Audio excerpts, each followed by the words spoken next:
So to make this mask, you're going to be needing 2 pieces of cloth, a pair of scissors, 2 elastics, and I'm also using these cloth pegs to hold my cloth and elastic into place, which I'll do later on. You will also be needing a sewing machine.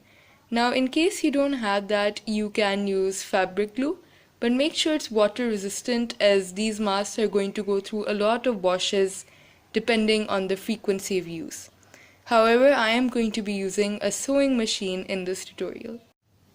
So for the fabric, I've cut up 6 inches by 9 inches, and the dimensions are the same for both pieces of fabric. And these dimensions are perfect for the teen size of the mask. Also, do make sure that you know the difference between the wrong side and the right side of the fabric, since the wrong side is usually a lot more dull than the right side.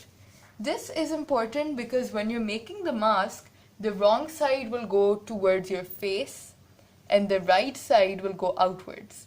This way, you'll know which side is contaminated while removing. So for the elastics, I've cut up 6.5 inches for both.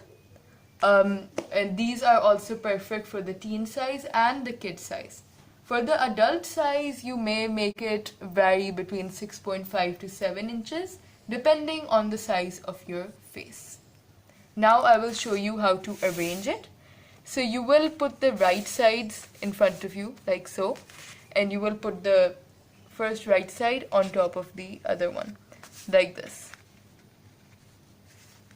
So left side goes on the wrong side goes on the right side, and the other wrong side goes down. I hope I'm making some sense. Then we will put in the elastic. So you want to lift it, put it here, and put one end there on the 6-inch wali side.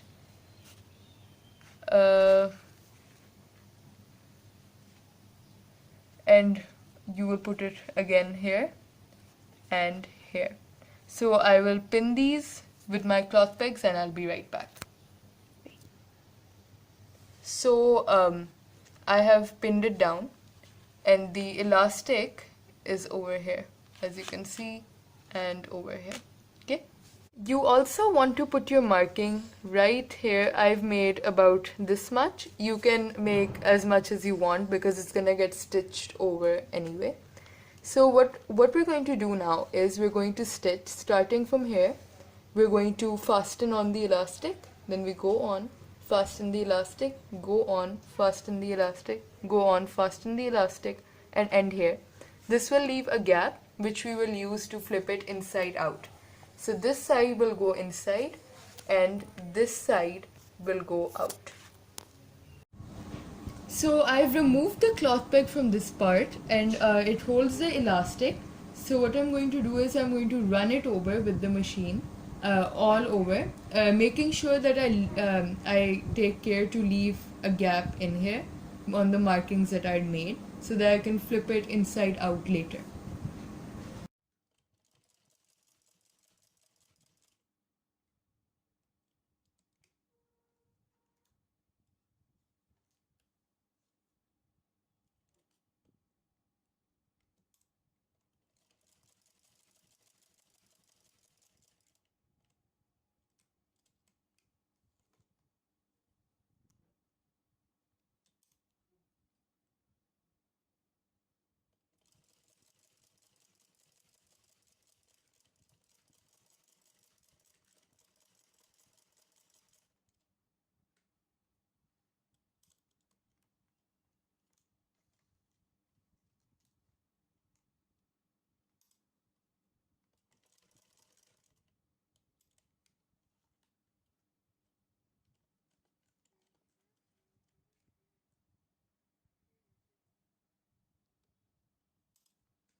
So now I've stitched all parts of this and we've left a gap over here. So I'm going to use this gap to flip it inside out.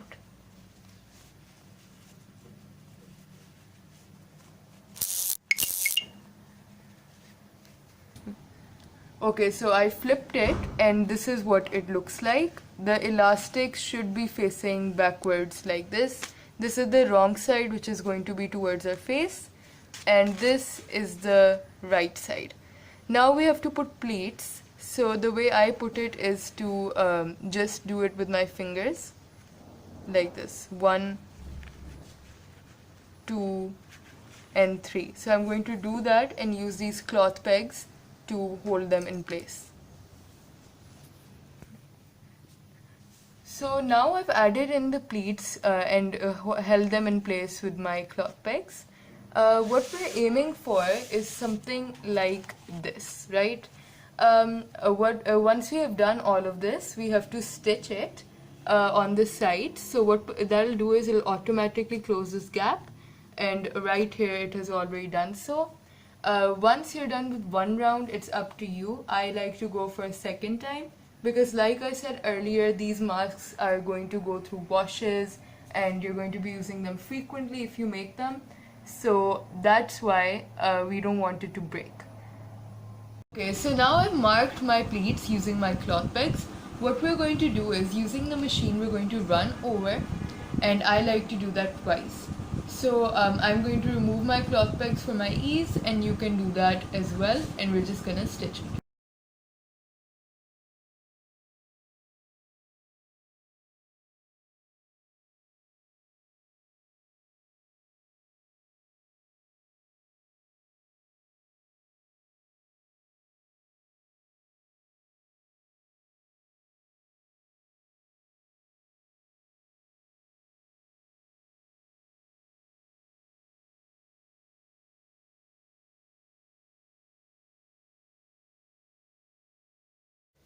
So this is the final product. These masks weren't too hard to make, and they don't look that bad either. So I hope you all enjoyed. Thank you for watching.